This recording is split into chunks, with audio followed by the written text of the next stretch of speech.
Booyakasha. What is up, everybody? Welcome to the Bitchuation Room podcast live stream once again on a Sunday evening. I really hope you don't have plans and that this is the plan. If you're listening in the future, oh my God, what do you have, like friends or whatever? The fuck? Thank you so much for being here. Hey, hit that like button, subscribe, share the stream right now. Tell all your peoples on the internet. What up, Twitch? How you doing? We've got such a good show. We're digging into a lot with my two wonderful guests. The host of Behind the Bastards pod, Robert Evans, is here, also an investigative journalist. We're going to talk to him all about his intense reporting in Portland over the last year, as well as his podcasts and the origin of policing. That's always a fun one on a Sunday. Gather the children around. We also have Christina Catherine Martinez, comedian, wonderful soul and spirit, here in the flesh or virtually. You know how it works. So happy to have these guests. So happy to have you here. Again, it's been a year of this podcast live streamed. It's been around longer, but the live stream's been around a year. And I am so grateful to you all. I'm feeling good. I thought I was going to go slow with the whole socializing thing. And as soon as I could see somebody that I missed, I just straight up kissed them on the cheek. I was like, this is not consensual, but you're getting a kiss because I'm vaccinated and so are you. And this is what it is right now, guys. It's how desperate I am for human contact other than the man that lives in my house and my cat. I'm super happy to have you guys here. Happy that you're a patron. Patreon.com/bitchuationroom. You are supporting this show with your dollars. That could be $2. That could be $20. $10 gets you a shout out. Thank you so much for the patrons. You get access to all of our bonus episodes early. We did a whole breakdown of what's going on in Israel, Palestine with Noura Erakat last week. It was a very long discussion that involved puppets. So, very highbrow when it comes to the Middle East. And so definitely listen to that or watch that back if you haven't. If you do listen as a podcast, give this podcast 5 stars. And remember, we stream every Sunday live, 5/8 Eastern. So if you want to be here live, youtube.com/FrannyFio or twitch.tv/FrannyFio. That's where you can be, baby. And this week, it is time to thank our patrons and big tippers. Tippers, TBR-live on Venmo, TBR live on Cash App. Time to thank them with a fart song. Yeah. Thank you to Little Mac, back at it. For the patrons, Catherine M, Rachel K, Buttered Pop, Tart Dragon, John S, Michael D. Thank you for upping your pledge, getting this shout out. To the big tippers, Gautam J, Anna Marie, Joseph L, Christopher C, and Eric. Oh. To our Twitch subs, LC Blue 1981, Anterim, Zombie Skincare, Willie Gus, Lazy Ollie subscribed with Amazon Prime, Kin of Wolf, Rose Alba 14, and Calico Mo. Thank you guys so much. You can become a Twitch subscriber. Use your Prime bucks or whatever, your mom's Prime account. Use your parents' Amazon Prime account to subscribe to the Bitchuation Room. Thank you. And thank you to Kevin MacLeod for that amazing song, as always. And now, let's get into it. Here we go. What are you bitching about today, everybody? What are you bitching about? Give me all that good tea, all the stuff that you want to, yell into the internet about. Don't do it on Twitter. Do it here on the Bitchuation Room. This is a safe space for you to be as catty and ridiculous as possible. I am bitching about an AP journalist who was fired over her previous activism around Israel-Palestine. As I think many of us know, but a lot of folks, if you're sort of newer to this issue, there is a very well-known sort of conservative machinery that is both inside the U.S. right as well as the Israeli right that likes to take down journalists and professors and pretty much anyone, actors, models apparently now, pop stars like Dua Lipa, for speaking out around human rights in Palestine. And so that continues when it comes to journalists. It happened to Mark Lamont Hill, and CNN fired him a couple years ago for his remarks around Palestine. And this week, that machinery came for a young journalist named Emily Wilder, a Jewish American journalist who was fired by the AP for being a student activist around Palestine. Remember, the AP was bombed in Gaza last week. Okay, this is that AP. They took that and were like, I guess we do need to fire this young Jewish journalist. Okay, we get it. We get it, baby. You got us. Just the most incredible amount of cowardice, in my opinion. And so I wanted to put up a statement that she wrote. And honestly, this statement I thought was just so well crafted and just really, really, really thoughtful and really gets to the heart of it. What is wrong with a lot of our media, especially here in the United States when it comes to supposed objectivity. This is Emily Wilder stating, I started at the Associated Press as a news associate, a junior level position on May 3rd following 10 months of reporting for the Arizona Republic. In Arizona, I covered breaking news, criminal justice, and Black Lives Matter protests. I built a respected reputation in the newsroom and in the communities I covered and was proud to land a job at the AP. Given her background and credentials. Last Monday, the Stanford College Republicans launched a smear campaign against me, attempting to expose my already public history of activism for Palestinian human rights at Stanford University. I was transparent with my editors, and they reassured me I would not face punishment for my previous activism. I was told my editors were only hoping to support me as I received an onslaught of sexist, anti-Semitic, racist, and violent comments and messages. Less than 48 hours later, the AP fired me. The reason given was my supposed violations of the AP's social media policy sometime between my first day and Wednesday. In that interim, powerful conservatives like Senator Tom Cotton, Ben Shapiro, and Robert Spencer repeatedly lambasted me online. When I asked my managers which exact tweets were in violation of policy or how, they refused to tell me. In the end, rather than take whatever misstep I made as a teaching opportunity, as is the point of the news associate program, it appears they took it as an opportunity to make me a scapegoat. She continues, this is heartbreaking as a young journalist so hungry to learn from the fearless investigative reporting of AP journalists and to do this reporting myself. It's terrifying as a young woman who was hung out to dry when I needed support from my institution most. And it's enraging as a Jewish person who grew up in a Jewish community, attended Orthodox schooling, and devoted my college years to studying Palestine and Israel that I could be defamed as an anti-Semitic and thrown under the bus in the process. I am one victim to the asymmetrical enforcement of rules and objectivity around objectivity in social media that has censored so many journalists, particularly Palestinian journalists and other journalists of color before me. The compassion that drove my activism is part of what led me to be a reporter committed to just, critical, fact-based coverage of undertold stories. Now, after being fired less than a week after my job, I have to ask what kind of message it sends to young people who are hoping to channel righteous indignation or passion for justice into impactful storytelling. What future does it promise to aspiring reporters that an institution like the AP would sacrifice those with the least power to the cruel trolling of a group of anonymous bullies? What does it mean for this industry that even sharing the painful experiences of Palestinians or interrogating the language we use to describe them can be seen as irredeemably biased? While the last few days have been overwhelming, I will not be intimidated into silence. I will be back soon. So that was a lot, but I think it was really important to read it all because of the way that she handled this. It's like very graceful, very honest. And I think that it's the year 2021. It is very much a mask-off project when it comes to Israel's ultimate goal with the Palestinian people. There is no desire for a two-state solution. There's no desire for a one-state solution. There's a desire for Bantustans and militarized enclaves. That is it. And so for a reporter to honestly talk about that, even in her past, and still be fired for it is absolutely ridiculous. And I just feel like we're beyond this moment. And I say this as someone who hopes to be employed one day again in the media. But of course, I've said a lot about Israel-Palestine, even just in the last week, which, to be totally honest with you, and this is the effed up thing, yo, if I had been working at MSNBC now, I would like to think I'd say the same stuff, but I don't know.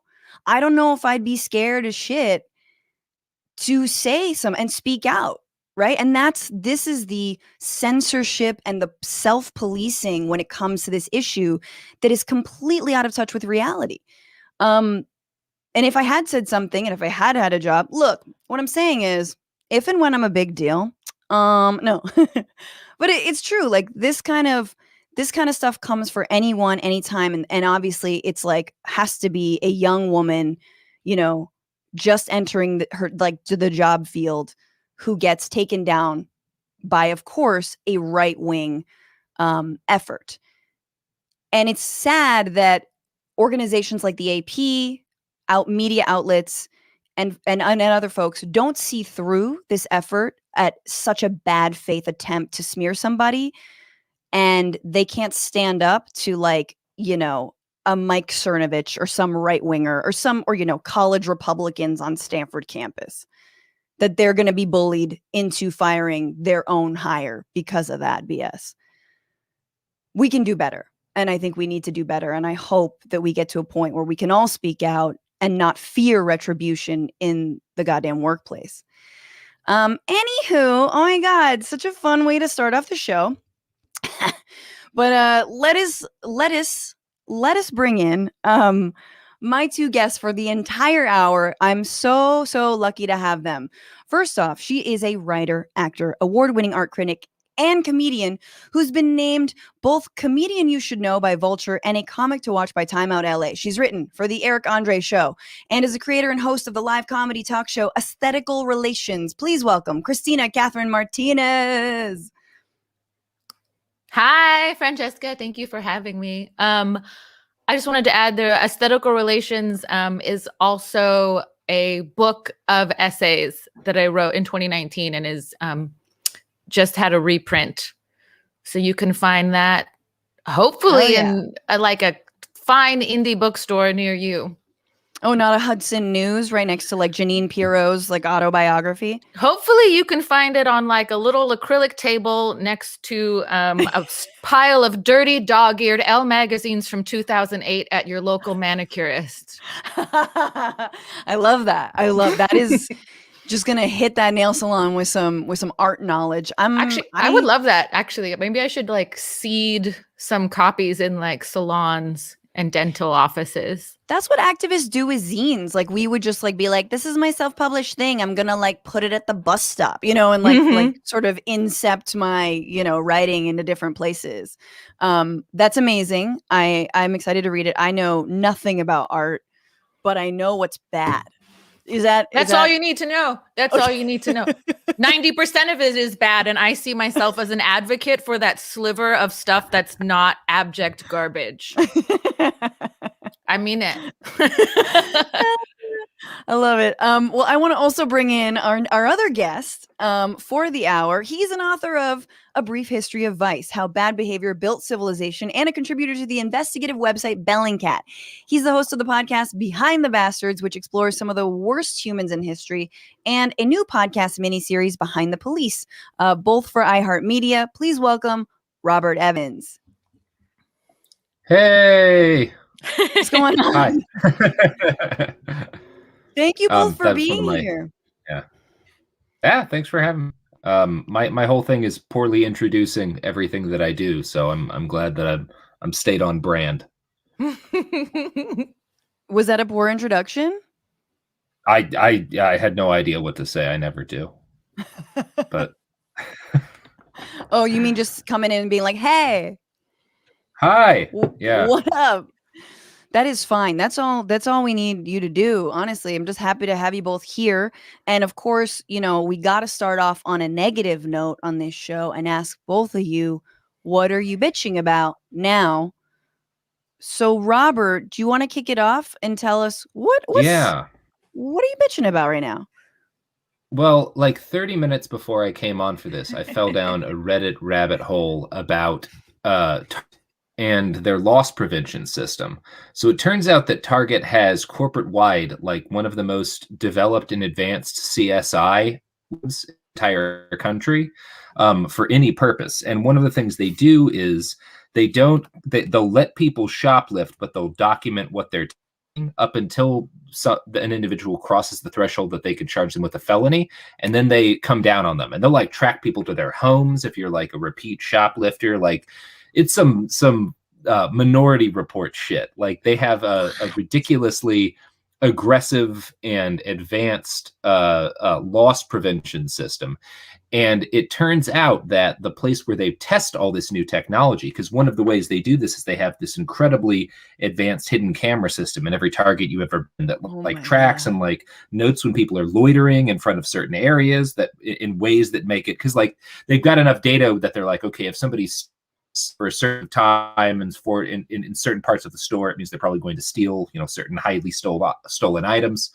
And the store that they is a test case store for all of this, where they actually like set all this up and figured all this out, was the Minneapolis Target that got burnt down last year or got looted last year. So that anyway, that's I've been both bitching at Target and thinking back to when everybody fucked up that Target, and because of how out of thing the CEO of Target had to go on national go out in front of the nation to be like, it's actually okay that people destroyed our Target. Please don't. We knew they they were destroyed a crime lab. Yeah, they were like a crime lab. We saw them. We knew they were going to burn us down. Like whatever, we called it. That's fun. I remember reading about this, that Target's basically crime labs are legal grade because they have to prove that their evidence is legally admissible in courts. They basically have like a private detectives, like police force. Yeah. It's great. I'm fucked. You know how many scrunchies I've stolen from Target since I was a used teenager? to steal so much shit from. They've got a file on you for sure. Places. You know, when I was. I would rock around a bunch of different stores, but yeah, I definitely have stolen a number of things from Targets over the years, mainly like cables rock around. and shit. Yeah. Yeah. Yeah. I once stole a jacket from an H&M. This is the only thing I've ever stolen, full disclosure. How dare you? I know, and I'm that person that's like, it's wrong, but like this guy was begging. It didn't have a tag, and it didn't have a beeper thing, and so I just slung it over my arm and then walked out. And that's a very feminine way of stealing. The feminine pathology of, I'm just gonna walk out with it brazenly, and then if something goes off, I can be like, oh God, sorry.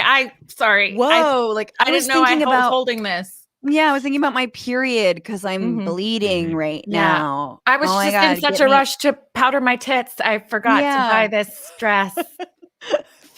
This is full female privilege for sure. I had to shoplift with my partner at the time in order to get away with it.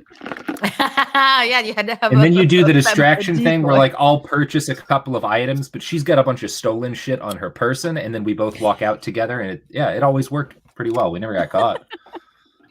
We need to have a whole show on petty theft tips. So what'd you steal? Yeah, I love that podcast. I love that show generally. That should really be a prime time CBS show. The only problem with what did you steal is it's going to be hard to sell ad time on it. Advertisers are going to be like, nobody's going to buy anything on this show. They steal shit. Exactly. Christina, what are you bitching about today? Okay, it's a little abstract, but I've been I've had it up to here with the return to public life. I don't like it. I've been having a hard time. I've gone to a couple shows this weekend. The return, like trying to figure out how to be a person, like at a party or a comedy show or in any sort of social context. It's like playing psycho-emotional chess with the social contract, which already is like, was written with like a 2-sharp pencil on like a single ply of toilet paper. And the pandemic was like, let's get it wet. But I don't think, we all had a lot of like inner crises. And I don't think that we're at a point where we're ready to like put those into practice, like among others. It takes every ounce of like civilized reserve I have to not just like flip someone's salmon steak out into the street whenever I'm jogging, and I don't even know why. And the thing is, I think it's more like the social fabric has been like turned inside out, and like the lining, honey, is ugly. Do you know what oh yeah, it's like an old purse, and it's got like little like pen marks and stains and like crumbs crust. And stuff. Yeah. And I think we all have to grapple with this, but like normally that was the kind of thing you did in private. Like I'm struggling with these intrusive thoughts. Like, what if I just punted that person's dog or like rammed my fist into that person's coq au vin?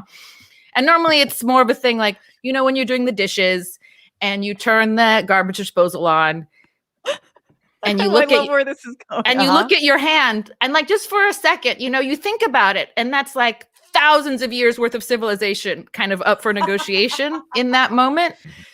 I used to be able to do that in my house, and now being outside is just like a progression of like increasingly repressed primal urges that I'm not used to. So true. Yet. Oh my.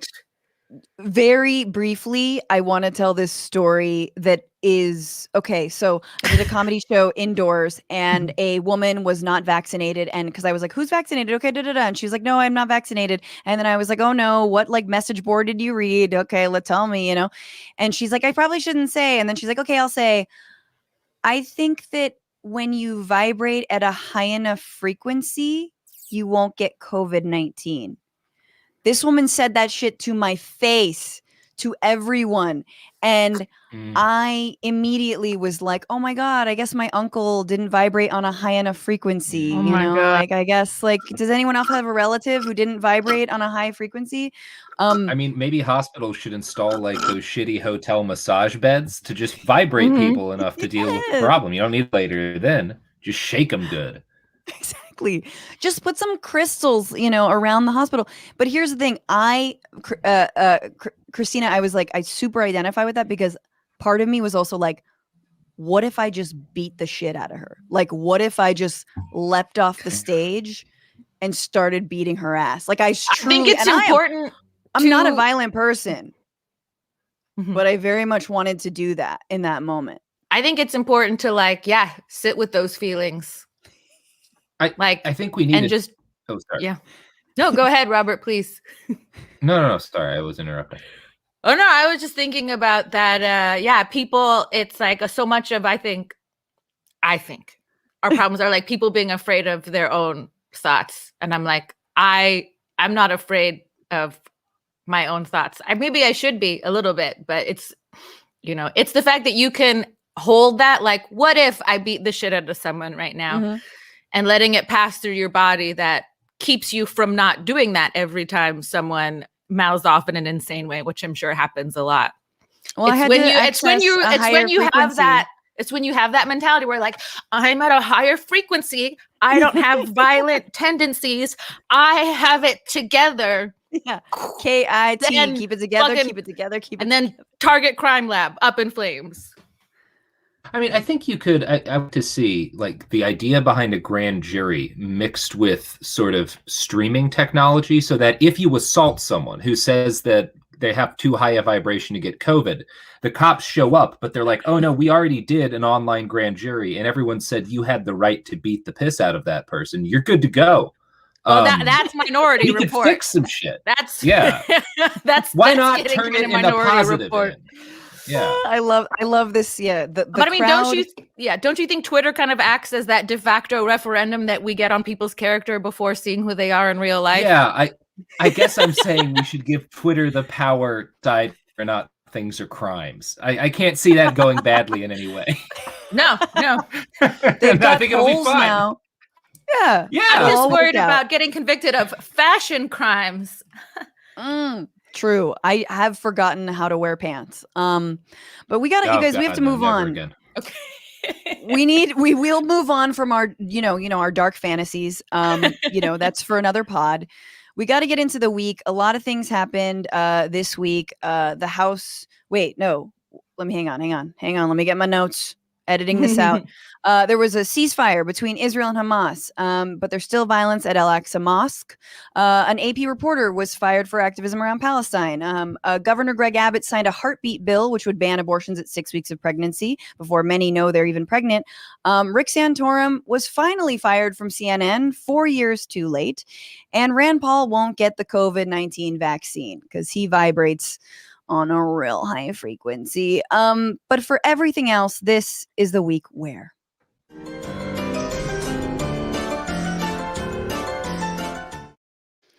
This was the week where. Let me get to it. Here we are. This was the week where the House voted to establish an independent commission to investigate the January 6th Capitol riots.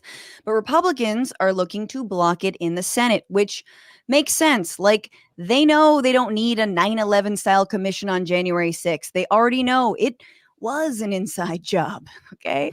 They did it. All right. That's like asking Osama bin Laden to decide whether or not to raid his own compound. Like, what do we think he's going to say?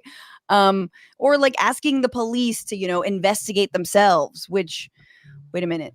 That actually happens. Some Republicans contend there are already investigations going on and that they should expand the scope of any new investigation to dig into other supposed culprits like Black Lives Matter, Antifa, the female orgasm. They're going right to the source. Meanwhile, Capitol Police are having a hard time recruiting and keeping officers. An anonymous group of Capitol Police expressed their frustration at Republicans' reticence in forming a commission, putting out a letter that said, we hope that members who we took an oath to protect would at the very minimum support an investigation to get to the bottom of everyone responsible and hold them 100% accountable, no matter the title or position they hold.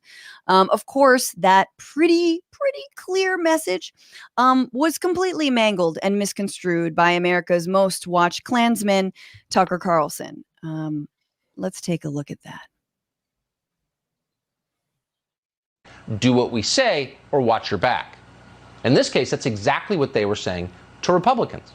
Quote, we, members of the United States Capitol Hill Police, write this letter to express our profound disappointment with the recent comments from both chambers' minority leaders, Kevin McCarthy and Mitch McConnell, expressing no need for a January 6th commission. We are expected to remain neutral and do our jobs with honor and integrity, the letter continued. It is unfortunate that our bosses, Congress, are not held to the same standard that we, the USCP, are. Well, that's a ransom note. Imagine getting it from one of your own bodyguards. It might be enough to make you rethink your position, which is, of course, the point of it. The Capitol Hill Police are now effectively an armed political action committee. Imagine if that was one of your bodyguards, you guys, your bodyguards. Yeah. Imagine if police were able to lobby and advocate for political changes in specific elected leaders. What a disaster that would be. Imagine it's a good if thing police... Tucker's getting him on the ground floor of this. I feel like this is the closest he's come to saying, like, defund the police. Imagine if trust was broken with law enforcement. Mm-hmm. Imagine if they didn't make us feel safe. Oh my God. I don't watch a lot of Tucker Carlson because it's traumatizing, but this terracotta colored gentleman he's got some really wild rhetorical acrobatics going on. Yes. Oh, obviously what we're referring to is the fact that the police already have a huge amount of political sway all the time. But of course, and the right forever says Blue Lives Matter. And if you draw attention to that at all, you're called, unpatriotic, or you hate police officers. But when it comes to the Capitol police officers themselves defending themselves from a mob, then all of a sudden blue lives don't matter anymore. No. Now let's criticize the police. Now they're holding us ransom. It's a threat to Republicans, which is just obviously a total misconstruing of what happened. But what do you guys think about, the vote hasn't happened yet. We need 10 Republican senators to say, yes, there should be a commission. What are your thoughts on whether or not they're going to vote to form one, and does it matter?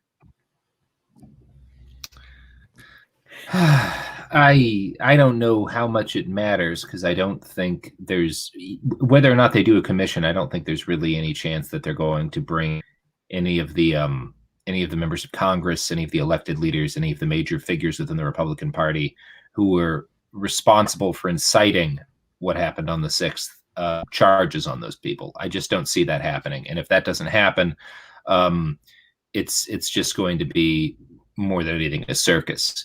There's already an investigation going on. I think it would be positive if there was, some accountability for people who were in the Republican Party and who spent years inciting this, and who, may have led folks on tours and stuff of the Capitol behind this. But I don't think that's going to happen one way or the other. I think we've kind of punted on that already. So I guess I'm just kind of fundamentally pessimistic that any of the major people behind this are going to face any kind of justice. I just don't see that happening one way or the other.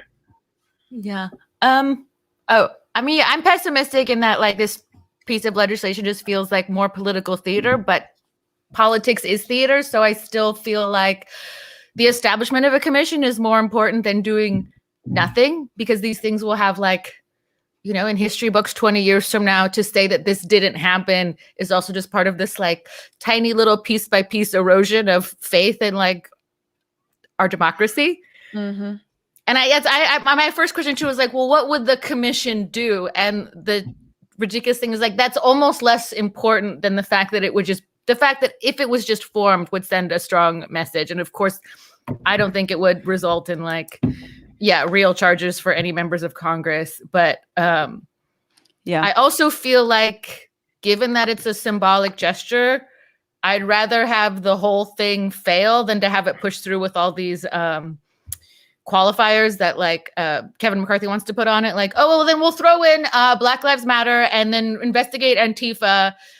I think that would almost do, maybe not more, but that would do so much damage to lump those movements in with an actual insurrection. Like, I can't tell which option would be more damaging to just, like, our faith in democracy, period. None at all, or one that just, like, is an olla podrida of, like, random political movements that they find unsavory. Oh my God. All of DC is the olla podrida. I feel like, here's the thing. It's May and it feels like it's been a year since January 6th. It feels like it's been way too long. And I had to like stop and be like, wait a minute, how long has it been? Like not that long, but also I kind of agree with Robert, like a little too long to start this process now. I know there have been other investigations. This would arguably go deeper, I think, into some of the misinformation. It would go deeper into who promoted the big lie. I mean, I'm looking at Representative Paul Gosar and Louis Gohmert. I'm looking at them like working with, the Stop the Steal rally planners, like all of that stuff. Much more so than, oh, here, let's arrest a Proud Boy or two, or let's arrest this one guy. And so I feel like it is important. I'm just like, I feel like we could have done both things, and we should have been having this discussion a lot earlier when it was way fresher, and when we knew that Kevin McCarthy was on the phone to Donald Trump going, no, this is not Antifa. These are your people. This is you. And he's openly admitting that. Now it's like 180. And of course, since a day in news is again like 6 months, it all just washes away. And I think that's the most terrifying part of it. Look, do you think, I guess I'm asking both of you, do you think like, it feels like almost like an extension of like a less flashy, but like an extension of like Trump's strategy of like creating a symbolic distraction so they can like pass actually really harmful legislation, like all of the new voter suppression bills basically that are popping up like whack-a-moles everywhere? I just second guessed myself, and I was like, oh, well, this is symbolic, but it's important. And I'm just like, oh God, well, there's like more, like much less symbolic legislation that's just being pushed through state by state. And it's like kind of terrifying to think about, well, how many of those bills are going to be like put through by 2022, Yeah, I mean, it's an example of kind of the thing that's most frightening about American politics, which is that Democrats are extremely reactive in what they actually do and extremely ad hoc, and Republicans have a concerted plan that they go after on a very granular level. So you have these extremely effective state organizations that act as part of a comprehensive plan. How's they continue to wield power, even though they only really have maybe between a quarter and a third of the country, like seriously them. They're so effective at organizing and wielding their power, and the Democrats are just kind of playing defense. Yeah, it's like not even playing defense, because they don't defend anything half the time. Oh my God. They're just I see no concerted strategy on behalf of Democratic legislators or leaders to accomplish anything that actually I think needs to be accomplished. I'm sure they have in their own heads strategies, but I have not seen on behalf of the Democratic Party, for all they talk about climate change, I have seen no concerted effort over the last 20 years to address environmental issues that is even vaguely comparable to the concerted effort that conservatives have executed in order to criminalize abortion. It. Yeah. I have not seen anything like that for anything on the liberal side of it. Maybe the only possible exception to that may be gay marriage. But I even feel like that was not particularly driven by the Democratic Party. They just kind of did it. It had already become popular enough among enough people that it was like kind of a politically unwise. Because I mean, Obama and Biden embraced pretty late culturally. I don't see that as I just don't see the Democrats making plans and carrying them out. Robert, can I ask, how would you characterize the GOP's ultimate plan? What is the plan? It is to maintain power, and it is to continue to maintain the state of white supremacy that is sort of, when they hearken back to what America should be, what they're talking about was a period of time in which the cultural power of white supremacy in this country was unquestioned. We're talking like the 1950s, really like the height of American exceptionalism and power. That's what they want to go. The thing that they are attempting to maintain. And that's Yeah. why things like gay marriage are so important, or not gay marriage. That's why fighting abortion in particular is a critical issue for them, because it's a way you can keep a lot of people who might otherwise disagree with you about things like economic justice, right? A lot of conservative Christians are actually open to a lot of kind of more left-wing attitudes about social welfare, but they can't compromise on abortion. And that's not a thing that's always existed. That process of making compromise on abortion impossible started in the 1970s, and it was part of an extremely well thought out, successful tactic to guarantee that they can maintain their power base. Yeah. Also by keeping women in sort of second class citizenship, Sure. that really helps. I just want to say, look, shoe on the other foot, Republicans would be going ape, right? How long did the Benghazi trials last, and the hearings, or whatever the hell trials they wish? Like, it was endless. And so shoe on the other foot, and it's just like, when will Democrats actually respond in kind and the way we need to? And I think this goes a lot to what, Robert, you've studied, which is fascism and how to prevent it. And I want to talk later about that. Well, we got to move on to our next story, and then we'll wield our way around, or find our way around. This was the week where it was revealed that the neighborhood watch app Citizen is planning on rolling out private security workers to the scenes of reported disturbances. This week, Citizen vehicles were spotted around Los Angeles with the slogan, "Making your world a safer place." I love that, like, tech bros listen to the Black Lives Matter movement's call to defund the police, and we're like, "Oh, you mean disrupt the police?" Okay. Oh my God. Like, the only thing better than a police officer, or scarier, is a gig worker police officer who, like, also works at Starbucks. Citizen has heard people's cries against police unions, obviously. So don't worry, their workers definitely won't be able to form one. All right. So there's maybe a silver lining.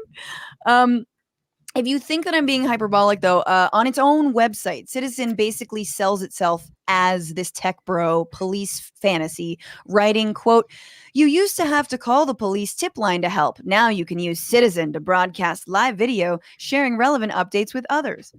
This is like a weaponized Nextdoor. Like, this is that app plus guns together.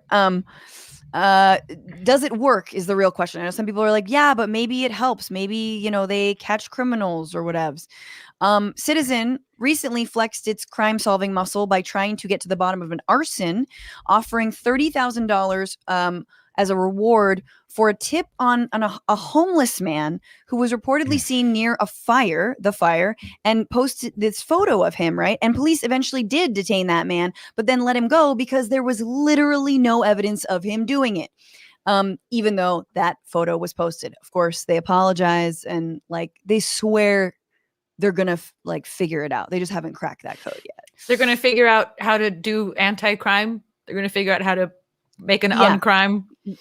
Speaking of the Minority Report, this is like a roving Target, like Target store. Yeah, it's like they watched what happened during the Boston Marathon bombing, when a bunch of people repeatedly identified the culprits, and were like, what if we added financial incentive to fucking this up at scale, and built a company around it.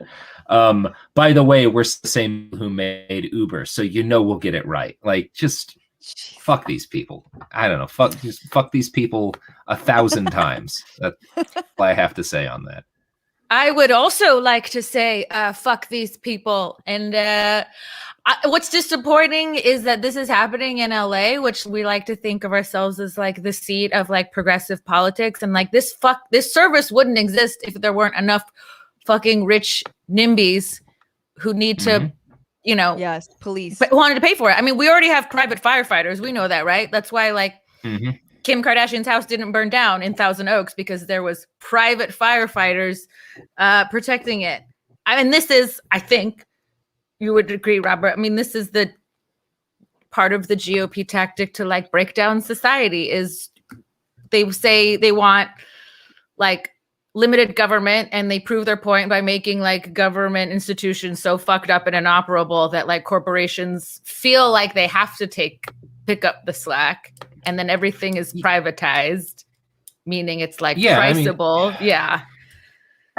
It's the shit that the Koch brothers and their father before them, and that whole wing of the, the chunk of people who stole the word libertarian from the and then used it as a cudgel to beat civil society to death from the 1980s up to today.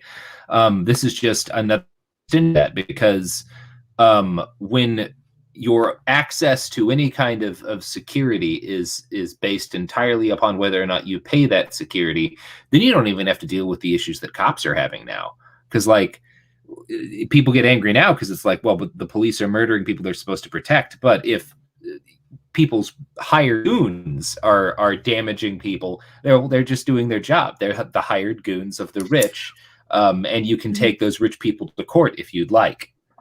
Yeah, I was gonna say, what are the arguably better? Arguably, you're in a better position than qualified immunity currently. With yeah, I feel a lot better. I'm as a citizen myself. If I had to draw down on a fucking private security guy, I feel a lot safer doing that than defending myself against cops. So I guess from that standpoint, yeah. Yeah, I was gonna say that's the messed up silver lining is like, what are the like. I want to know, like, what legally a private security officer can do. I know we have citizens arrest, which every time I try it has never worked. People, I don't think I look menacing enough. You got to use a taser. Apparently, you got to put on you got to paint your face and put on a fur thing and like carry zip ties and say that you're just yeah, exactly, and the proper like shield. Like a shield with a random like Nordic symbol on it. I can't wait because so much of society in general is becoming a product. I can't wait for like the the rhetorical acrobatics that the influencers are gonna start to use for collaborating with these private security brands. Yeah, and they're being super hush about it, not the influencers, but the actual company. They are not talking about, we're not sure if they're armed. I said they might be armed, but it's like, who knows where it's going. Yeah, but I want to know, like, do these people carry guns? Yeah, I mean, it's the same. That's hard to find information about. They are real case about what precisely these guys are allowed to do and what they are equipped to do. And do you suspect they won't. Yeah. Rich people, do you want personal bodyguards? Selena was killed by the president of her own fan club. It's a horseshoe theory of protection. Like, people who are paid to protect you need to have a certain level of distance. Otherwise, they'll get so close, there's just resentment. Oh my God. I mean, first of all, I love everyone. Took from that is... Oh, I was just going to say, I love everyone in the chat, but if anyone in the chat wanted to be my like bodyguard, I would absolutely say no, because you can't be a fan and be the head of security. Cause like, that's just like, that's too close. That's it's too close. That's crazy. I just heard an anecdote about that David Spade was almost murdered by like someone who not a fan, like an assistant or someone who used to work for him. This is well documented. I mean, it's very easy to look up. But I feel that's like terrifying. It would be hard to work for David Spade and not at least try to murder him. Like, I feel like that's happened a lot to David Spade. It could be. It could be. We're saying that's the chemist. That's the dangerous alchemy you start to play with when you put like someone to protect you and also care about you. Like, you put that too close together. That's a recipe for trouble. Rain with fire. All right, one final story, and then we will move on quickly and relatedly. This will be the week where Joe Biden will host the Floyd family in the White House. This is the family of George Floyd, because this will mark the 1-year anniversary of his murder on May 25th. This is obviously a month after a grand jury found police officer Derek Chauvin guilty of murder. And Biden apparently wanted to sign a George Floyd Justice in Policing Act on this occasion, this 1-year anniversary of his murder. But of course, Republicans are haggling over the deets. And because of the filibuster, we can't have nice things like a clear majority in the Senate that is right there. So there's no agreement. There's a bipartisan agreement on things like new standards for no-knock warrants, banning chokeholds, placing limits on equipment the Department of Defense can send to state and local police departments, which is just the most mealy-mouthed reforms ever. It's like, we're gonna maybe have a standard one day. But Democrats want to do away with qualified immunity for police officers, right? Which currently protects them from any civil litigation, and thereby making the bar for accountability really, really, really high, as in kneeling on someone's neck for 9 minutes high. Republicans, however, want to keep qualified immunity because, according to Senator Tim Scott, if you do away with it, quote, chances are very low that you're going to have officers responding, so community safety goes down. Now, okay, point taken. And counterpoint, considering that many communities are unsafe because of police, maybe fewer officers responding is a good thing. Like, like, I feel like George Floyd might still be alive if fewer officers had responded to that incident. But anyway, I just also love the idea that Tim Scott's like, floating that, if they can, well, if these poor lads like can't come in guns blazing, what the hell are they in it for? They're just like sitting in their cars like, man, I should have just stayed home and played Grand Theft Auto. Like, this sucks. Like, what? Anyway, where, once again, we are at a deadlock in Congress over the most basic reforms. But Robert and Christina, what do you guys think about this reform around qualified immunity? How important is it? And where do you think, what are your thoughts on it? I think it's extremely important. Which isn't to say that I think that this specific qualified immunity reform is going to fix the problems with qualified immunity or fix policing, because I don't think it can be fixed. But I think it's still important. This is a particularly important fight, because a big part of what you're doing is culturally fighting the idea that such a thing as qualified immunity should exist. And even if the actual specifics of the reform be moderate, pushing that conversation is extremely important. And one of the reasons I think this is the vehemence with which law enforcement unions across the country have been protesting like this, and the changes at state levels, and I think it's New York and Colorado and New Mexico have all done variant reforms on qualified immunity. And I think it's I think the actual change here, to the extent that anything is going to be changed in the law, is to be the result of people's attitudes about police changing. I think in a lot of ways, the most significant victory from last year's uprisings was not any of the reforms at the local or state or national level, because those were in most cases pretty modest and usually fell a lot short of how they were initially pitched. But what you have seen in cities like Seattle, cities like Portland, cities like Minneapolis, this is happening too, is police departments unable to make their staffing numbers because people are quitting and leaving, and people don't want to be cops and don't want to be cops in those specific is because they see the job is not as respected as it once was, and it's not as pleasant, and they feel hated. And I think that's going to do more than any legal reform. And I also think that will lead to more legal reforms, right? If the common attitude of a majority of the citizens, like, well, fuck those guys, that makes it a lot easier to push through changes that reduce their ability to kill people. And yet the right uses that, and they're like, well, see, nobody gets any respect, and that's why like nobody wants to be a police officer because everyone hates them so much. And it isn't like, well, why is that? It's more like, well, we need to reinstate blind respect for this clearly like runaway, job, like this complete unaccountable institution, like that. Apparently we just have to we have to just make them feel cozy and warm and like bake them cookies and stuff, and like, hold their hair while they puke, or I don't know, you know what I mean? Like yeah. I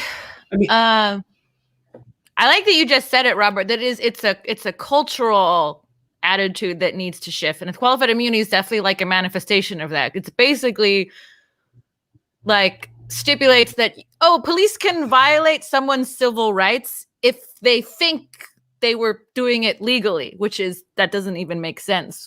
What bothers me about this White House shit happening without any legislation happening is I think and it's something I've been thinking about, a little while. I think so much of the Democrats and liberals, these gestures toward like racial solidarity are not only are they empty, I think they're really like an inverse of they're like the other side of white supremacy.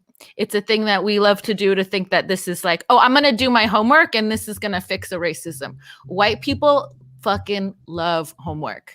And that's also, I think it's a form of racism. It's like, oh, I'm going to read White Fragility and feel really bad about myself. But like, this country was founded on Judeo-Christian Calvinist ethics. You know that feeling bad about yourself feels so fucking good. And then that feeling gets mistaken for some kind of like political action. And that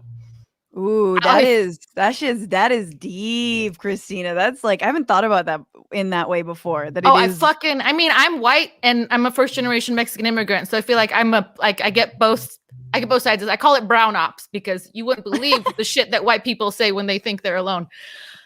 I had a professor in college who was like a Marxist French guy who taught like a Godard class. And he, oh God, that sounds very much was like, there was no structure to the class. It was a collective effort, obviously.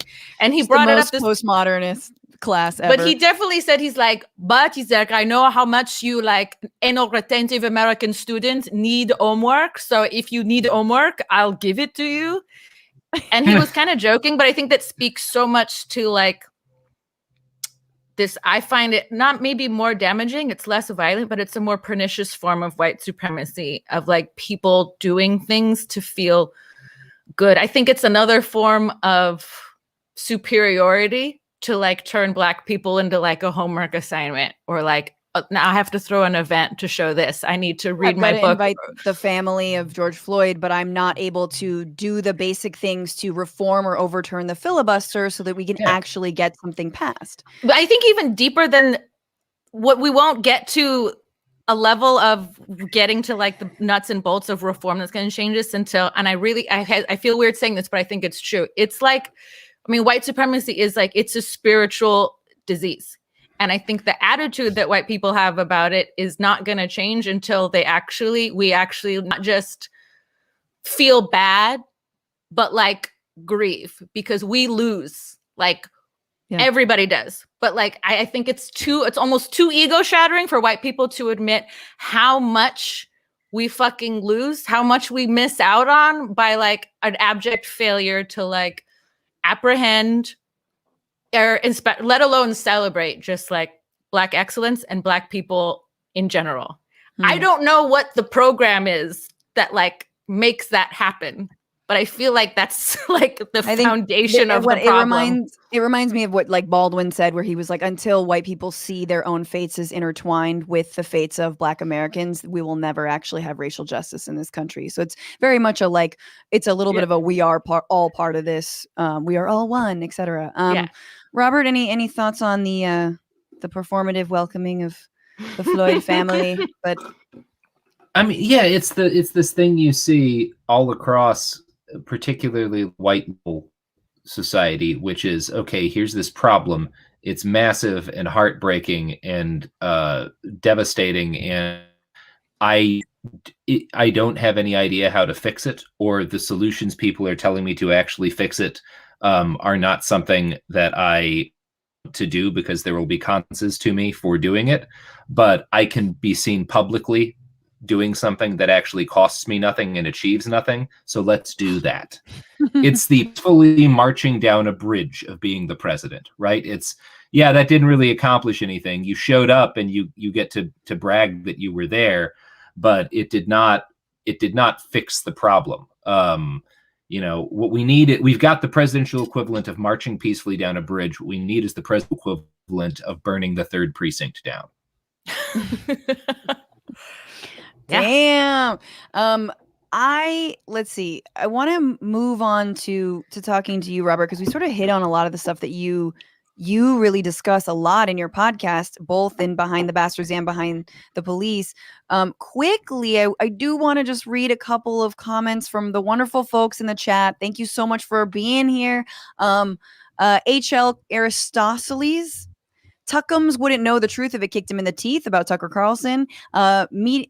Meditating over dragon, charge leaders of the conspiracy. Absolutely. 14th Amendment. Hello. Todd Roy, thank you so much for being here. LARPers with real guns. Very, very true. Very true. I think that's a Citizen app callback. Susie Rock, I've run into private bodyguards before. They got guns. And on the police, Smitty560 on YouTube, qualified immunity is a nice way to say the rules don't apply to us. And the tone box says, agreed. I'm hopeful this shift in public opinion opens us up to actual reform.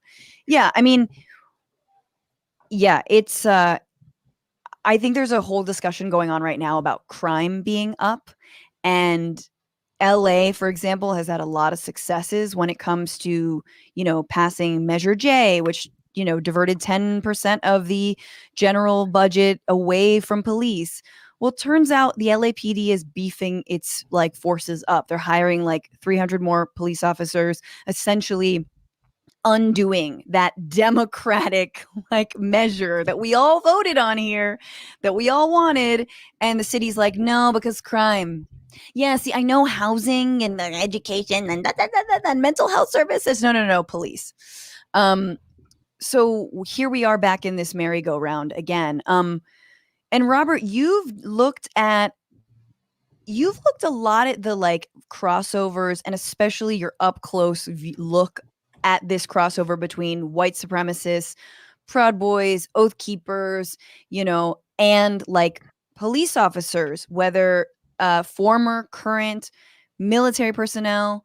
We saw that on January 6th, that those former and current military personnel, police officers, were among the rioters. And you've seen that up close in Portland. And so I guess I just wanted to ask you about what does it look like on a granular, on a reporting level, when you have police officers and white supremacists sort of caping for one another and sort of protecting each other? What was that looking like? This is a year ago. We're talking now in the Portland, uprising or whatever. There's a number of different ways it looks. On August 22nd last year, it looked like somewhere around 400 or so white supremacists, Proud Boys, fascists showing up with guns and knives and batons and mace and grenades directly in front of the police station and committing assault on hundreds of people. I hand broken by a guy with a baton, and we were standing in front of the police station, and I didn't see an entire cop that whole fight. It was literally, there were about, on the left-wing side at the start of it, they were out by the end of it, there were about 1,200 anti-fascists and about 400 right-wingers beating the shit out of each other for more than an hour without the police showing up, because the police saw that group who billed it as, we're showing up to fight these leftists who have been protesting the police. And Right. They showed up and started hitting people and started macing them and started gang assaulting them, beating people on the ground. And the cops did not show up the entire time. And the only thing that ended it was eventually, because the protest community in Portland was well enough organized at that point, enough people showed up that they were able to fight them off and get them to retreat. That's one way it looks. Another way it looks is some of the stuff you saw in 2018, 2019, where Portland police officers, Jeff Nia would be the, I think he's he's either a lieutenant or a captain. I don't know his exact rank. He was one of the guys who would organize police responses, and he was texting with these Proud Boys the whole time, and including giving them advice. There's video of him being like, okay, well, we could arrest some guys in your crowd. We've arrested some guys in their crowd, but we won't arrest you if you go to this area. Or if you want to bring weapons, then you're going to have to go around this area because we're not searching people there. Shit like that. It's everything from kind of benign neglect on behalf of these people to outright abetting them. To outright what? Aiding and abetting them.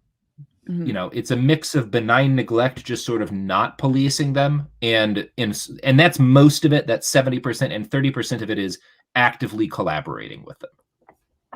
It's interesting because a lot of people might look at that and say, oh, that must be new because these protests are specifically against police violence. But truly, it is not. So I know many folks who have done counter demonstrations whenever like the KKK rolls into town, or like any white supremacist groups, and police officers consistently, I think there was one instance in Sacramento where like they gave a white supremacist group, the police precinct gave them cover, allowed them to be in their offices, like escaping the counter protests. So this isn't just a new phenomenon. And I think obviously with the origin of policing itself, we know it's not. Yeah, so Robert, you've got this new podcast, short mini series about police. And I think it's hard for some folks. They're a little incredulous when, the line, well, police started with slave patrols and catching or, capturing so-called runaway slaves, right? And how true is that story? And is that like, I think people are like, no, police must have been around for forever. We've always had police. It's like very natural to assume we've always had them. And then there's an incredulity around, no, they can't. That's an awful origin story. What do you mean? Maybe they're good guys.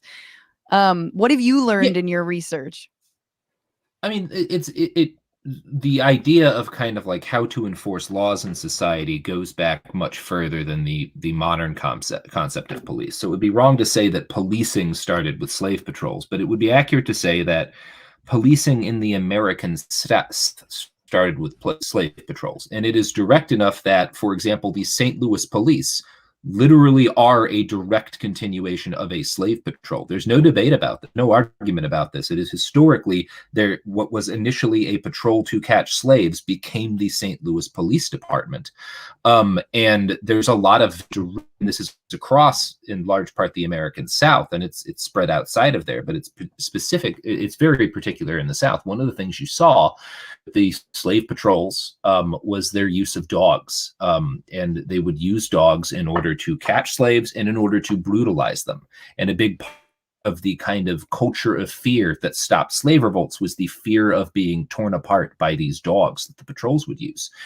And one of the things that kicked off everything that happened in Ferguson, and was it 2014, was the Ferguson police use police dogs to brutalize suspects who are virtually all black and are never white, and use them in a lot of these same ways. If you read descriptions of how slave patrols would use dogs to brutalize black people in the 1840s and 50s, and you read some of the shit Ferguson police was doing when Obama was in office, they're the stories.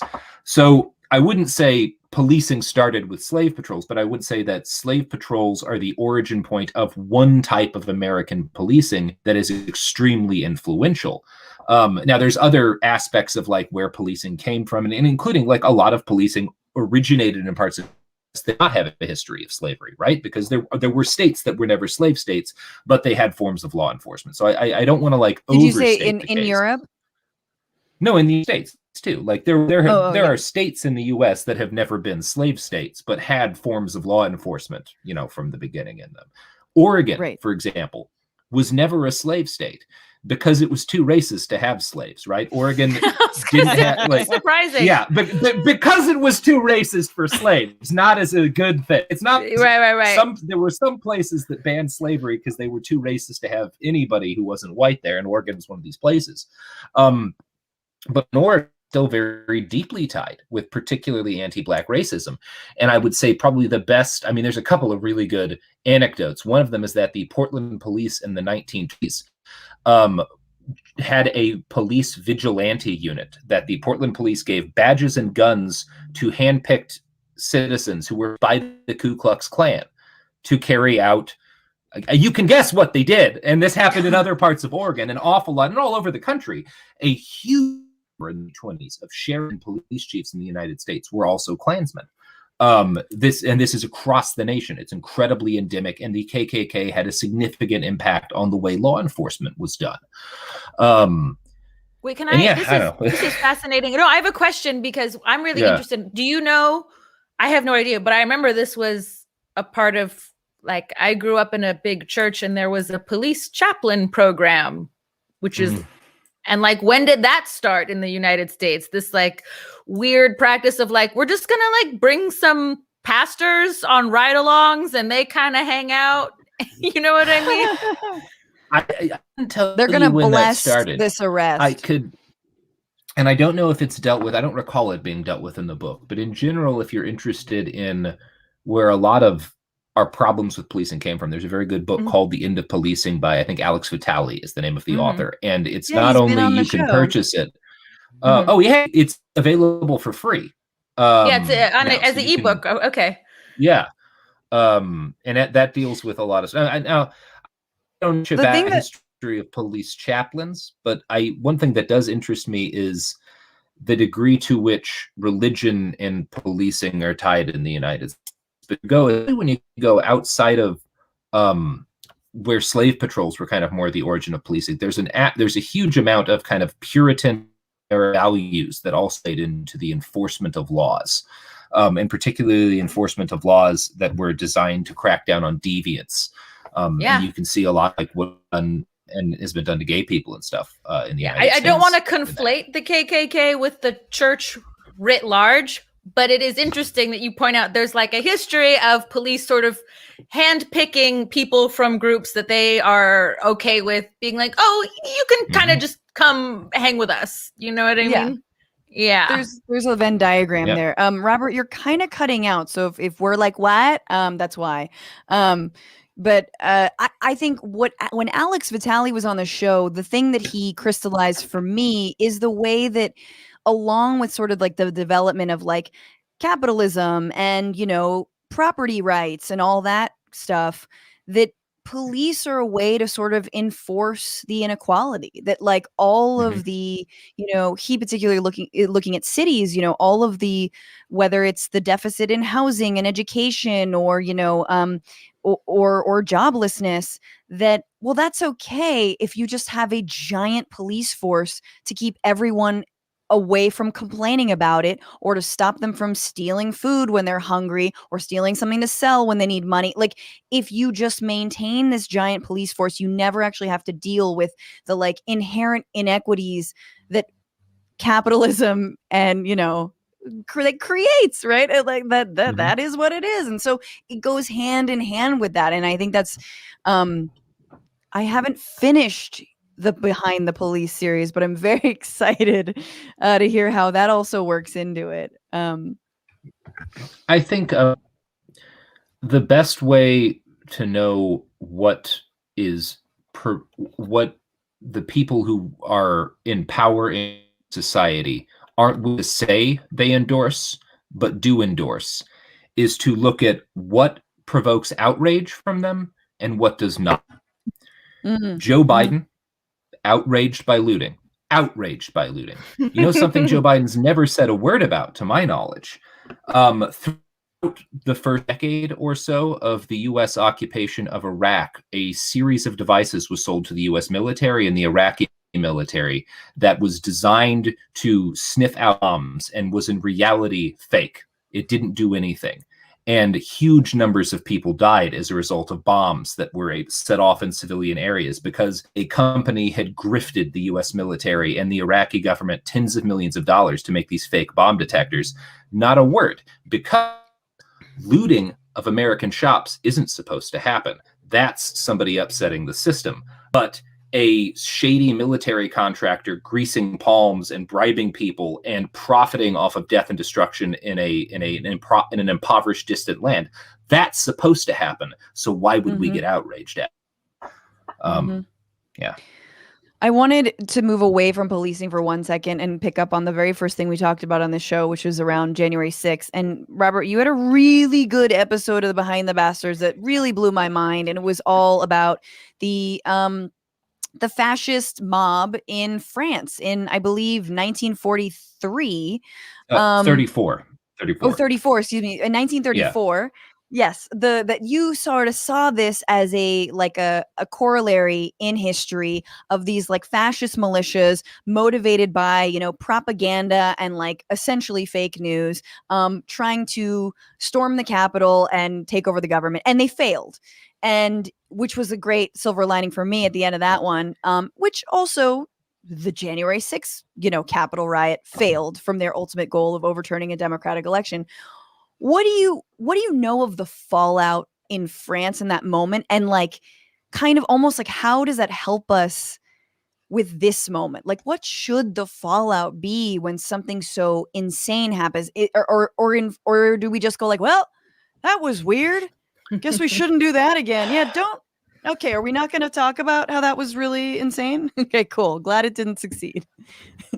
I think in a lot of ways, February 6th, 1934 was what happened, or was when that happened. And it was over a vote that was other things going to be replacing the head of the Paris police in the Parliament of France. And this mob that was largely made up of these kind of right-wing political organizations that were also street gangs. One of them was called French Action, the Cross of Fire, which was like a veterans group that's kind of analogous to the Oath Keepers, and a number of other like right-wing organizations, some of which were fascist, some of which was very Catholic and conservative, some of which wanted to overthrow the government, some of which didn't. And one of the reasons why they didn't overthrow the government is that they weren't unified. They were all angry and wanted to force members of the government to resign. They weren't all unified about wanting to overthrow the democratic government and replace it with something not democratic.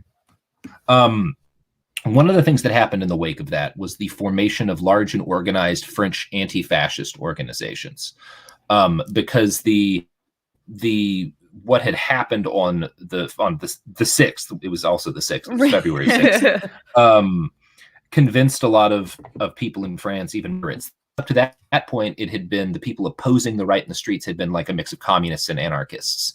And one of the things that happened in French society was there was a growing understanding among people who were kind of less politically extreme that like, oh, we got to do something about this. And so a lot of mainstream intellectuals got on board. And what's frustrating about February 6, 1934 is that it is in a lot of ways the most direct historical parallel to what happened this year in the State Cap. Is a much more direct parallel in terms of how it looked, in terms of what it almost achieved, in terms of what was going on socially in the country, than, for example, Hitler's putsch in Munich, the March on Rome in Italy. The thing that is frustrating is that when I'm trying to outline what can this teach us about what we should do, you can only take that so far, because in 1840, France was invaded and occupied by the Nazis, which is not something we have as clear apparent. Like, whatever happens with fascism in this country, Germany's not to invade us. I feel confident saying that's not going to happen. So we don't know if that's kind of an unanswered question, because a lot of people who were behind what happened in February, who supported it and who had talked in Parliament and said like, yeah, we should have overthrown the government. A lot of those folks wound up in charge in France when the Nazis took over. They wound up in charge because the Germans invaded them, not because they managed to push their way into power democratically again. So there's only so much you can kind of extend that when trying to see what lessons it has for us here. Because we just don't know, would the French fascist movement have taken power if the Nazis hadn't invaded? I can't answer that question. Right. So we don't, maybe we'll be invaded and occupied, and like we won't have to be in the driver's seat of our own fate. Anymore. I've been really wanting for Denmark to coup us. Like, I've been putting out the call, just give us universal health care, and whatever else you got. I'm waiting for a citizen app to become the first landless nation state. And go join them. I think one of the best parts about that episode, and everyone should listen, and I know we have to move on, but is the way that you talk about the splintering of liberals and leftists and how they were sort of infighting the whole time and didn't see this like growing fascist movement right next to them. And I feel like that's very similar to, in a lot of ways, a little bit of what we've been going through in the United States. And I think in a good way, if there's a good thing that Trump did, it's no one can be in denial, or no one who should be taken seriously can be in denial of a real threat of American fascism in this country. And I think that there's been some unification around that. I do think it can fray more, but liberals love not to take it seriously. Leftists take it seriously, but they get iced out of the political machinery all the time. And thus it goes. Yeah. I would say, I don't know, like, not to get all hyper normalization, but it's also scary. Like, you can deny it. I think that's a lot of what conservatives are doing. They're just playing the denial so hard that, like, and the only thing that's saving us is, you know, the fact that we do have such a fractured media landscape. You know, this is not like Cold War Russia where it's like there is one, you know, news station controlling the narrative. For better or worse, there's many, and they're like nausea-inducing. Yeah, the multiplicity. There's the YouTubes and the Twitchs. What up? You guys, this is such a heady, important discussion, and yet I have to end it with some lightheartedness. So we're gonna go on to our last segment. I haven't been doing interstitials at all. Did I do an interstitial? Okay, let's do this interstitial. That's the music we play. The little music we play. We're talking about reunions, all right? Because Friends, you know, the best sitcom according to 13-year-old me, is having a reunion, and that's where like cast members get together and they like compare, you know, who's got better surgery. And this one is going to be led by James Corden. Everyone's talking about it. It's a big thing. But I want to know, other than the Friends reunion, which maybe you don't care about, what is the worst reunion you could possibly imagine? Either a TV show, a band, or like a political movement. This is the worst reunions.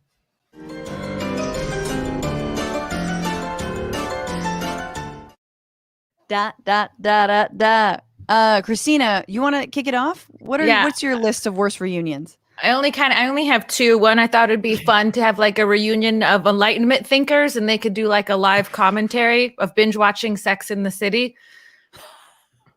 The other ones I thought it'd be fun. You know, what if like Lincoln, Roosevelt, Washington, and Jefferson, they got together every year to recreate like a fun photo of Mount Rushmore, and then you could put it together into one of those like feel good like BuzzFeed videos. It's like, these former presidents got together every year to recreate this photo, and it's just them getting like fatter or more dead, you know. That's exactly the way that BuzzFeed headline sounds to me. Is the Big Bang Theory still going? I thought, that would be like a horrible reunion, but first the show has to end, right? I think it's ended. The stipulation. Was that a little admission that maybe you watch it, Robert? Not on a plane. No, it was my dad's favorite show. So I was treated when I was over there recently to them watching a lot of the new show, the Young show. So I'm fairly certain the original's not on anymore, right? Because that's the way reboots work, or whatever it is. I mean, I guess that's the reboot that would have been the most night. It seems like it's going to go on for another 10 years. So I can't announce that, or I can't pick that. I think I'm pretty frightened about the Frasier reboot, because the only charismatic of the cast is dead now. R.I.P. John Mahoney, who was a real real champion. Then it's just gonna be like Frasier and Niles standing around like stirring cappuccinos, and like they're gonna be podcasting. Yeah, they're definitely gonna be podcasting. They're definitely like you gonna needed be John. Yeah, there's going to be a whole thing about like the sponsor for the podcast is like, you know, a bra company, which I always joke I really want to sponsor this podcast. But, you know, they're going to have to do a live read, and it'll be very awkward. I was just watching oh, sorry. No, go ahead.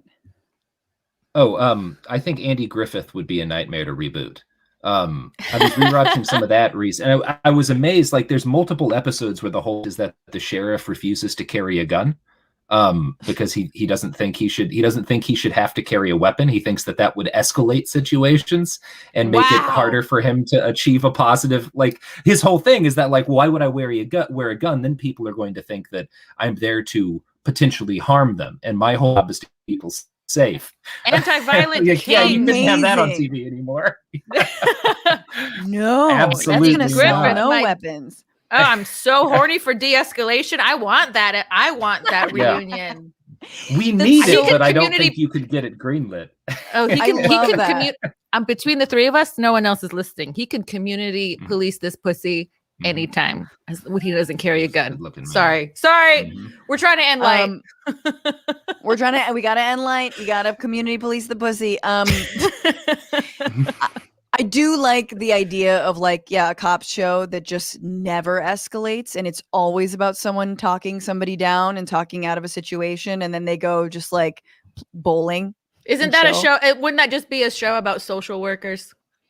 Exactly. Or or people who work at a McDonald's at 3 a.m. Wow. Like some of the best de-escalation you're ever gonna see. Talk about a de-escalation expert. Oh my God. Yeah. Here's your cone, sir. Okay, I've got a few worst reunions. My parents, bad. Explosive. Explosive. Charmed. I don't want to see like Rose McGowan and Alyssa Milano just like thrashing each other about the Me Too movement. Oh and my like God. both of them are kind of awful in their own ways. Let's see. All in the Family. Like, I know it was supposed to be cutting edge, but I feel like Archie Bunker is just like a red-pilled QAnon dad at this point. He would be in Congress today. He would be an incredibly popular elected. Absolutely. Exactly. He'd be moving on. Sex in the City. Stop. Just stop. Yeah. No more. Don't do anything without Kim Cattrall, all right? Or wait till they're old and it can just be like Golden Girls. And if really old. Golden Girls with the Sex in the City cast. Yes. Yeah.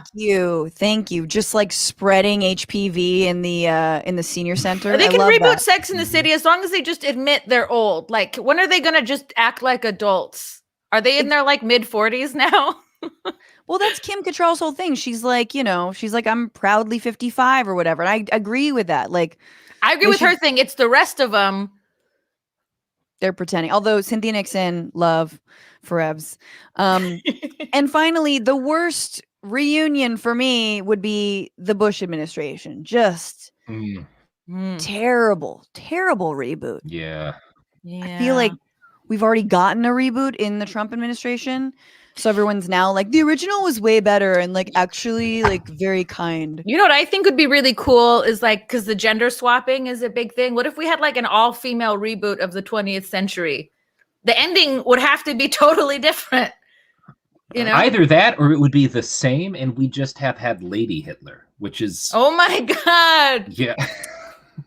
Ultimate girl boss. Ultimate girl boss, Lady Hitler. The final girl boss, one might say. Serving the Lukes. Yeah. Oh my God. Slay Queen. That's amazing. I want to think it would be different. I want to think having a gender swapped reboot of the 20th century would necessarily entail a different outcome. First of all, she wouldn't have killed herself. I can't believe I'm defending Lady Boss Hitler, but I will. Lady Boss Hitler. She would not have killed herself. She would have served her goddamn time and or, been executed. Because she's a hashtag girl boss, Nazi girl boss. I think she would have finished art school. I think she wouldn't have been. There you go. Yeah. She would have understood that she's got emotions she has to get out through art, and it shouldn't be channeled into like, hurting small animals and people. I love how we're rewriting. God, we're rewriting the whole point. Just defend Lady Hitler. Just defended Lady Hitler. Exactly. My God. Yeah. Oh no. Now, who would have definitely been the same if they were gender swapped is Stalin. I think Lady Stalin, exact same story. Oh yeah. Ball buster all the way. When I think, who was it? Mussolini. Was it Mussolini who said, blood alone moves the wheels of history? It was history, yeah. Maybe they're talking about periods. So, like, if Mussolini was a lady, it would also be the same. Amazing. All right. Some of the comments here. Guns N' Roses. I saw that reunion, actually. And it was awkward. A couple of years ago at Coachella. Cosby Show, obviously. Although I feel like the Cosbys without, like, the dad would be okay. They could do it like Roseanne and just be like, yeah, he's in prison because it turned out he was a monster the whole time. Like, just make that canonical and then it has to deal with it.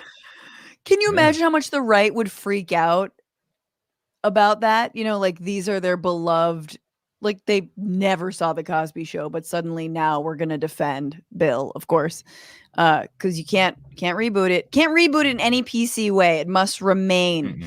The Charlottesville March, worst reboot. Bad. It'll Just- happen. It'll yeah. happen though, unfortunately. I mean, they tried to the next year, but about 9 have showed up. So That's amazing. yeah, I remember that. Hilarious. Mhm. It just fizzled, right? Or they were 9 of them showed Yeah, up. I mean, like 5,000 people showed up to counter them, and like 9 racists showed up. And yeah, it was a pretty good. I was there. It was a pretty good day, all in all. to me. Did you just party then? You have to like, well, they went home and Yeah, now we we're all got here. pretty fucking drunk. Yeah. Oh, I I like the that. cops just like choppered in and like helicoptered the 9 out, like like saved Yeah, them. there were. I mean, they were like walled in by cops who marched them to where they were going and back, so people couldn't tear them apart. Oh my God. Yeah.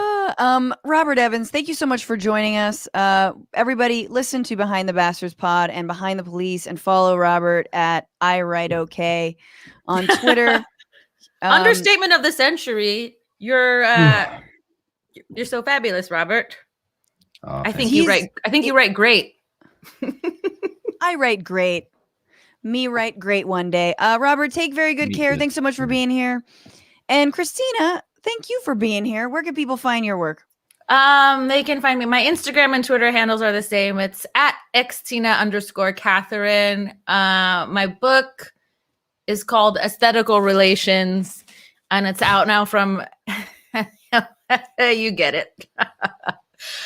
It's out now from Hess Press. You can buy it online. I think for some reason it's really expensive on Amazon, so try looking it up through like a local indie bookstore or buy it from the publisher. And yeah, that's anything. Any live shows are coming back, so I post that online. I'm actually going to be in Portland soon doing comedy, yeah.